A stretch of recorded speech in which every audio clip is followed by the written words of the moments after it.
ta kay ni Kristo.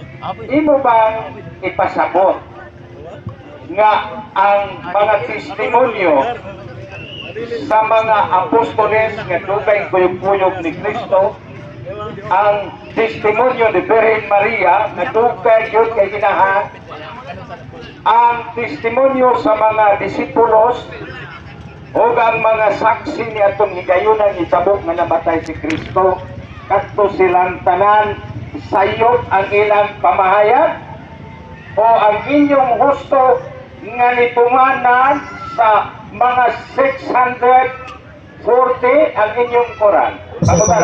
Asa may angay natong tuuhan ang direct witness nga gi-mention sa Biblia, ang mga nikuyog ni Kristo, ang mga naguban-uban ni Kristo, si Virgin Maria, ug ubang pa mga witnesses nga mi-confirmar nga matay si Kristo, o kanang inyong Quran nga nahimo lang sa usa ka sumusunod ni Muhammad niadtong way back 640 BC nga milabay usa ang 500 kapit katong isuta. Mao to yung pangutana. Ang may atong tuhan, direct witness o ang Quran? May witness daw.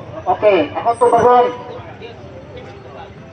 Ang imuhang ipasangusgan kanang gisulat ni Mateo, matud ni Mateo, matud ni Marcos, matud ni Lucas, matud ni Juan. Dili sila si Maria.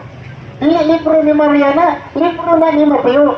Imo itong pahinusgan, katinuod na ka matod, sige tulong pa lang na, matod ni, masod, naetay pa na ako, magdibati ka, kamatod ako ng New Testament, tinuod ba na og dili, pagsuod, matod ni, kaysa pa yung nagsulti din sa kalibo, pero kanang libro, nagasulat din ha, Mateo, according to Mark, according to John, according, Next question. Okay, next question.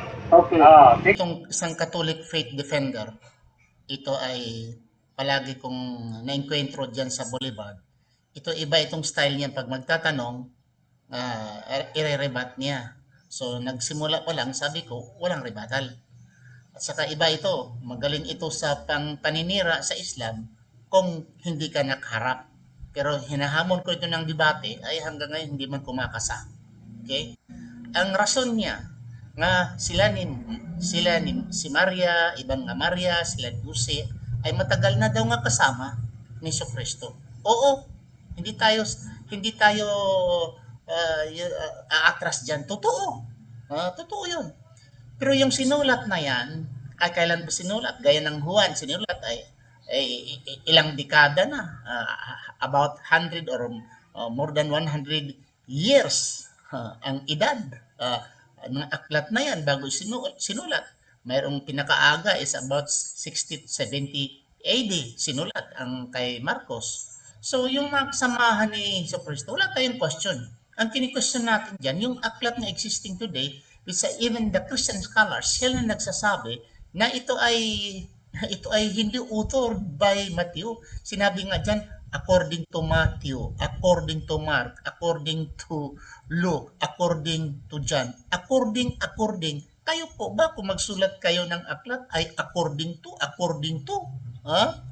So, very doubtful yung mga authors' authenticity o credibility sa mga taong nagsulat diyan. Dahil ngayon nga, mga Christian scholars, they rejected hindi silang author. They are anonymous books. Ginamit lang pangalan nila.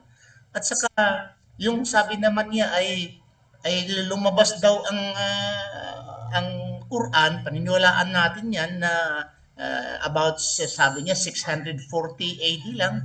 Hindi ba niyo alam na ang gap sa New Testament at Old Testament about 200 years? Dalawang century bago lumabas ang New Testament. So hindi din natin dapat paniniwalaan ang New Testament dahil nauna ang Old Testament bago lumabas ang New Testament with a gap of about 200 years. Di ba pa? Pero hindi ganun ang ating pagsaliksik sa katotohanan. Hindi binibilang yung edad.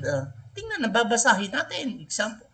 At saka yung mga aklat, yung 27 books of the New Testament, ang tinatanggap niyang 27 books of the New Testament, maraming kasama yan ng mga aklat nga ni-reject. Like for example, the Gospel of Barnabas, ang aklat ni Jose, ang aklat ni Maria, ang Ebanghelyo ni Filipe, ang aklat ni Thomas, ang aklat ni Judas. Pakinggan natin ito si Juan. Early Christians, before the Roman Catholic or itong canonical books of the Christian, before that, ang daming Christian nga nagsulat ng mga libro nga tinatawag lang gnostic na hindi nila tinanggap dahil hindi nagkapareho sa framework sa kanilang paningin. Okay, tanungin natin si ChatGPT. ChatGPT, magtatanong lang po ako. Ang unang mga Kristiyano, mayroon po bang mga sinulat na mga aklat sila noon, ng mga aklat ng mga unang-unang Kristiyano pero hindi isinama sa Bagong Testamento, yung 27 books? Totoo po ba? Oo, totoo yan. Talagang may mga aklat na isinulat ng mga unang Kristyano na hindi na isama sa opisyal na 27 aklat ng bagong tipan. Marami sa mga ito ay mga apocryphal na aklat at ang ilan ay mga sulatin mula sa mga disipulo o mga tagasunod ni Jesus. Sa paglipas ng panahon, pinili ng simbahan ang mga aklat na itinuturing na autentiko at may mas malawak na pagkilala, kaya may ilang aklat na hindi nakasama. So magtanong ako, ano yung mga aklat noon na hindi sinama sa simbahan ng Katoliko nga ito sinulat ng mga Kristiyano rin? Marami sa mga aklat na hindi sinama ay kilala bilang mga apocryphal o deuterocanonical na aklat. Ilan sa mga halimbawa ay ang Ebanghelyo ni Tomas, Ebanghelyo ni Pedro, Ebanghelyo ni Maria Magdalena, aklat ni Enoch at ang aklat ni Judas. Mayroon din mga sulatin tulad ng mga agnostic gospels na naglalaman ng mga kakaibang turo. Ang mga aklat na ito ay sinantabi dahil sa mga issue sa kanilang pagiging autentiko, autoridad at pagsunod sa tradisyon ng simbahan. Pero mga Kristiyano sila, yung mga aklat na yan, yung nabanggit mo, mga Kristiyano ho ang nagsulat. Tama ka, mga Kristiyano talaga ang nagsulat ng mga aklat na iyon at kadalasan ay mga tagasunod ni Jesus o mga disipulo. Ang pagkakaiba lang ay sa paraan ng pagpili ng simbahan kung alin ang itinuturing na bahagi ng canon. Kaya kahit na mga Kristiyano o mga miyakta, may mga aklat pa rin na hindi nakasama sa opisyal na listahan. So narinig yung mga kapatid, ang mga Kristiyano, yung Catholic, ang nagpili kung ano ang mga aklat na dapat tanggapin sa the New Testament, yung 27 books of the New Testament. Pero maraming mga Kristiyano rin nga ay mga sinulat nila, mga kasamahan mismo ni Jesucristo, sabi ni ChatGPT, pero hindi sila sinasama. Bakit hindi sila sinasama? Dahil ang layunin or ang view doon sa mga aklat na yon ay salungat ho sa framework of view ng mga taga-simbahang Katoliko. Di po ba? So ngayon, mag-isip-isip kayo, bakit hindi na sinasama? Bakit pinili lang 27 books? Mayroon lang na-mention dyan 30 to 40 books ang hindi sinasama dyan na sa kasamahan ni Kristo ang nagsulat. So maraming salamat mga kapatid. Assalamualaikum warahmatullahi wabarakatuh.